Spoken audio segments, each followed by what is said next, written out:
ఇవాళ రావాల్సింది ఈ పిఆర్సీ కాదు, ఇంకో 2 పిఆర్సీలు. అంటే 10 ఏళ్ల కాలాన్ని మీరు ఏదైతే చెప్పారో 13% కోల్పోయామని చెప్పి, కోల్పోయింది 13% కాదు, 13%తో పాటు 10 ఏళ్ల కాలాన్ని రాష్ట్రంలో ప్రభుత్వ ఉద్యోగులు కోల్పోయారు. ఇవాళ ముఖ్యమంత్రి గారు ఆదాయ లెక్కలు చెప్తున్నారు. మనమేమి 99 పైసలకి ఎకరం అడగట్లే, ఏం అడగట్లే. మనం న్యాయంగా మనం పనిచేస్తూ ఉన్నాం. మేం చేసిన పనికి, మా కష్టానికి, మేమింతకాలం పోరాడి సాధిన హక్కుల్ని నిలబెట్టుకుని ఇలా మాకు పిఆర్సీ ఇవ్వమని అడిగారు. పిఆర్సీ ఎందుకు ఇవ్వాలి? ఉద్యోగులకి జీతాలు ఎందుకు పెంచాలి? పెరుగుతున్న ధరలకు అనుగుణంగా ఎప్పటికప్పుడు పిఆర్సీ వేయాలి. పెరుగుతున్న ధరలకు అనుగుణంగా ఎప్పటికప్పుడు ప్రైస్ ఇండెక్స్ ప్రకారం డిఏలు ఇవ్వాలి. పెరుగుతున్న ధరలకు అనుగుణంగా ఎప్పటికప్పుడు జీతాలు పెంచాలి. మనమేం గొంతెమ్మ కోరిక అడగట్లే, న్యాయంగా మనకు రావాల్సిన వాటా కోసం మనం అడుగుతున్నాం. ఇవాళ మన ముఖ్యమంత్రి గారు అభివృద్ధి గురించి బ్రహ్మాండంగా చెప్తూ ఉన్నారు. ఏం ఉద్యోగుల అభివృద్ధి కాదా? ఉద్యోగుల అభివృద్ధి ఆయన కనపడటం లేదా?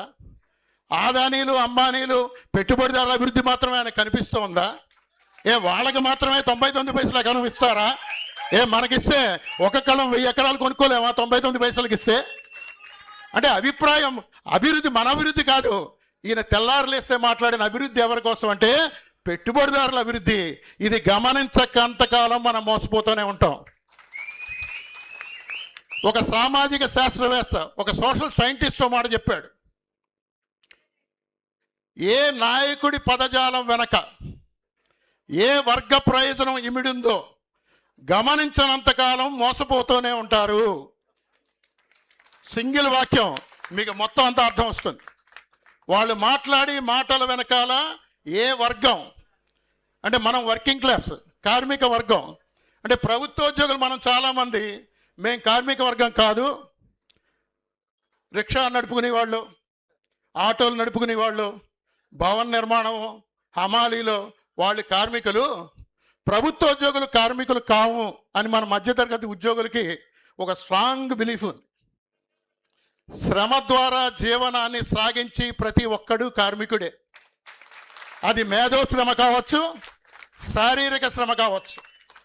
మనం చేసేది మేధో శ్రమ, జీతం మీద ఆధారపడి బతికే వాళ్ళం అందరూ కూడా వర్కింగ్ క్లాసే. అయితే మధ్యతరగతి దీన్ని అంగీకరించడానికి మనస్సు అంగీకరించకపోవచ్చు, కానీ వాస్తవం అది. మనందరం కూడా పెయిడ్ లేబర్. లేబర్ అంటే అది కాదు, శ్రమ చేసి వాళ్ళందరూ కూడా లేబరే. కాబట్టి ఇవాళ మన వర్గం వర్కింగ్ క్లాస్, వాళ్ళ వర్గం క్యాపిటలిస్ట్ క్లాస్, పెట్టుబడిదారీ వర్గం. ఓట్లు వేయడానికి మనం కావాలి, అల్టిమేట్గా పనిచేసేది మాత్రం వాళ్ళ అభివృద్ధి కోసం తప్ప మన అభివృద్ధి కోసం ఎప్పుడూ కాదు. గుర్తుంచుకోండి. అందుకే ప్రభుత్వాలు మారుతున్నాయి కానీ విధానాలు మారట్లేదు. ఈ రాష్ట్రంలో ప్రభుత్వోద్యోగులుగా పోరాడిన తర్వాతే మనం అనేక ప్రపంచ బ్యాంకు విధానాలు వెనక్కి కొట్టగలిగాం. పోరాటాలతోటే సాధ్యమైంది. సెక్రటేరియట్ గేట్లకు కూడా తాళాలేసి కూడా ఆంధ్రప్రదేశ్లో సమ్మెలు చేసిన చరిత్ర ఈ రాష్ట్ర ప్రభుత్వోద్యోగులకు ఉందని చెప్పి మన ముఖ్యమంత్రి గారు మర్చిపోకూడదు. కాబట్టి ఇది మన చరిత్ర. డిఏ సాధించుకోవడం కోసం పోలీస్ ఫైరింగ్లో ప్రాణత్యాగం చేసిన చరిత్ర మన ప్రభుత్వోద్యోగులకు ఉంది. ఆంధ్ర రాష్ట్రంలో వేరే వాళ్ళకి లేదు. ఇది మర్చిపోకూడదు. డిఏల కోసం కావచ్చు, ఇతర బకాయిల కోసం కావచ్చు, నెలల తరబడి పోరాటం, సమ్మెలు చేసిన చరిత్ర కూడా మనకే ఉంది, ఈ రాష్ట్రంలో ఉందని సంగతి మర్చిపోవద్దు. అయితే మన చర్చ అంతా కూడా ప్రమోషన్ చుట్టూరా, లీవుల చుట్టూరా తిరుగుతూ ఉంది. అది మారాల్సిన అవసరం ఉంది. మనకు అనుకూలమైన విధానంతో పరిపాలన సాగిస్తారా? సరే. పరిపాలన సాగించకపోతే నువ్వు మమ్మల్ని ట్రాన్స్ఫర్ చేయడం కాదు, నిన్ను శంకరగిరి మన్యాలు పట్టించే చరిత్ర మాకుంది. ఇది మర్చిపోకు అని చెప్పి ప్రభుత్వానికి చెప్పాల్సిన అవసరం ఉంది. కాబట్టి మనకేంటంటే భయం, పోరాడితే ఏమైపోతుందో అని భయం, మెమో ఇస్తే ఏమైపోతుందో అని భయం, చార్జ్ షీట్ ఇస్తే ఏమైపోతుందో అని భయం. ఏమవుతుంది? దానికి ఆన్సర్ ఇస్తాం. 2 నెలల తర్వాత మళ్ళీ మన ఉద్యోగంలోకి మనం వస్తాం. ఏంటి ఇంతకంటే ఏం జరుగుతుందా ప్రభుత్వ ఉద్యోగులకి? మరి ఎందుకు భయం? మరి ఎందుకు లొంగుబాటు అవసరం లేదు. మన హక్కుల్ని సక్రమంగా ఇచ్చారా? సరే. ఇవ్వకపోతే మేము రోడ్ల మీదకి వస్తాం. మా హక్కుని సాధించుకునేదాకా మేము పోరాటం చేస్తాం అని చెప్పి ముందుకెళ్లాల్సిన అవసరం ఉంది. ఇటువంటి నేపథ్యంలో ఇవాళ ప్రభుత్వం అంతా చర్చ అంతా కూడా దేశభక్తి చుట్టూరా తిప్పుతోంది, మరొకటి అభివృద్ధి చుట్టూరా తిప్పుతోంది. విజయవాడలో కూడా 12,000 కోట్ల రూపాయలు పెట్టి మెట్రో రైలు ఏర్పాటు చేస్తామని చెప్తున్నారు. విజయవాడ వైశాల్యం ఎంత? 60,000 చదరపు కిలోమీటర్లు. 60,000 చదరపు కిలోమీటర్లు మెట్రో రైలు అవసరమా? మనమే అభివృద్ధికి ఏమీ ఆటంకం కాదు, మెట్రో రైలు కావాలి. అయితే ఎప్పుడు కావాలి? ఈ ప్రపంచంలో అత్యంత ఎక్కువ జనసాంద్రత ఉన్న 3 నగరాల్లో విజయవాడ మూడోది.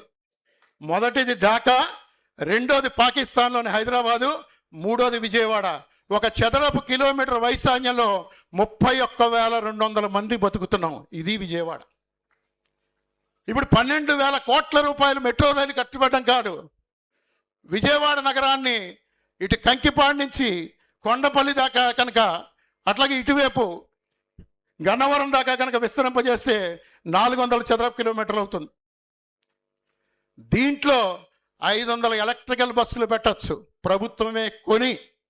ప్రభుత్వమే కొని ప్రైవేట్ పినాకిల్ కంపెనీకి ఇవ్వడం కాదు. 500 బస్సులకి 500 కోట్లు అవుతాయి. ప్రతి మారు మూలకి కూడా బస్సు వెళ్తుంది, ప్రభుత్వ బస్సు. 12,000 కోట్లు ఖర్చు అవసరం లేదు, 500 కోట్ల రూపాయలు చాలు. ఈ విజయవాడలో కొండల మీద బతుకుతున్న జనాలు లక్షల్లో ఉన్నారు. కొండల మీద బతుకుతున్న జనాలు. ముందర వాళ్ళ అభివృద్ధి సంగతి చూడు. మెట్రో రైలు అక్కర్లేదు. 20 రూపాయలు పెట్టి బస్సు ప్రయాణం చేయలేరని చెప్పి నువ్వు శ్రీశక్తి పథకం ఇచ్చావు. రేపు 80 రూపాయలు మెట్రో రైల్లో ప్రయాణం చేసే వాళ్ళు ఎంతమంది అని అడుగుతున్నాను నేను ఈ చెప్పే అభివృద్ధిలో.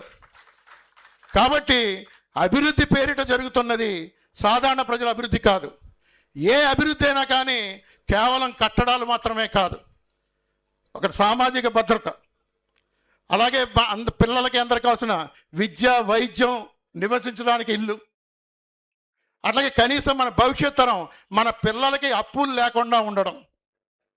ఇప్పుడు ఈ అభివృద్ధితోటి ఇవాళ 12,000 కోట్ల రూపాయలు మెట్రో రైలు, 10 ఏళ్ల తర్వాత 24,000 కోట్ల రూపాయలు.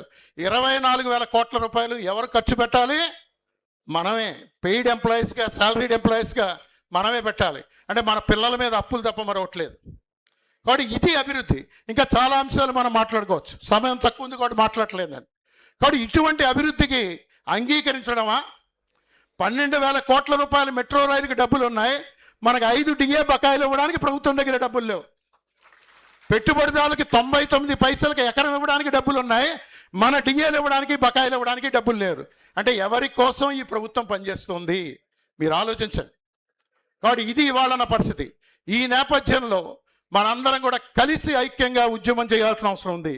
అది రెగ్యులర్ కావచ్చు, కాంట్రాక్ట్ కావచ్చు, అవుట్సోర్సింగ్ ఉద్యోగులు కావచ్చు, లేకుంటే కేంద్ర ప్రభుత్వ పథకాలలో అంటే నేషనల్ హెల్త్ మిషన్, సమగ్ర శిక్ష, ఉపాధి హామీ, వెలుగు, 108, 102, 104, అర్బన్ హెల్త్ సెంటర్స్ ఇట్లా పనిచేస్తున్న వాళ్ళు కావచ్చు, లేకుంటే ఎండోమెంట్స్ డిపార్ట్మెంట్, టీటీడీ లాంటి అనేక దేవాలయాల్లో పనిచేస్తున్న వాళ్ళు కావచ్చు, కేజీబీవీ లాంటి స్కూళ్ళల్లో పనిచేస్తున్న కాంట్రాక్ట్ వర్కర్స్ కావచ్చు, లేకుంటే సోషల్ వెల్ఫేర్ రెసిడెన్షియల్ ఎడ్యుకేషన్లో పనిచేస్తున్న వాళ్ళు కావచ్చు.